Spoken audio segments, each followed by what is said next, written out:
السلام عليكم، تحياتي من مدينة فاس.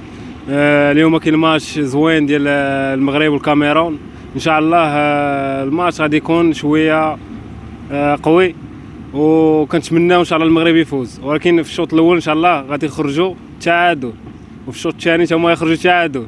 المهم توقعات ديال الشباب ديال المغرب، ولكن كنتمناو من المغرب غادي يفوز ب1-0، واخا الماتش غيكون شويه قاسي. ومرحبا بكم في مدينة فاس، العاصمة العلمية، وتحياتي. غادي يكون واحد الصدمة، غيكون بنادم فرحان، واحد الجو زوين، لومبيونس، كلشي غيكون فرحان. بنادم غادي يولد واحد الفيو زوين، وغيكون توقعات زوينة عاوتاني من هنا قدام. التصفياتيه ديالنا ان شاء الله، ديال المغرب. ما خاصش يخرج من المغرب، لا خرج من المغرب صافي داو لنا الاسود ان شاء الله، ما غاديش يخليو الكاس يمشي لنا من المغرب، وان شاء الله يكون خير. تحياتي لكم، معكم عثمان من بن قرير. تفضل. السلام عليكم. الماتش ديال هذا المساء ان شاء الله كنشوف المنتخب المغربي اللي غادي يفوز ب2-0. علاش؟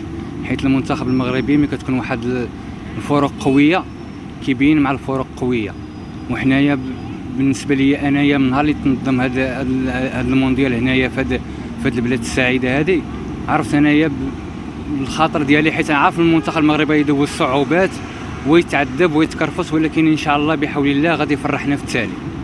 هذا هو التفاؤل ديالي. ولكن بالنسبه للماتش ديال هذا اليوم انايا عارف المنتخب المغربي غادي يفوز ب2-0 ان شاء الله.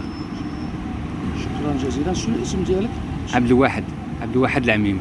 الواحد. تحياتي. شكرا بزاف. الحمد لله.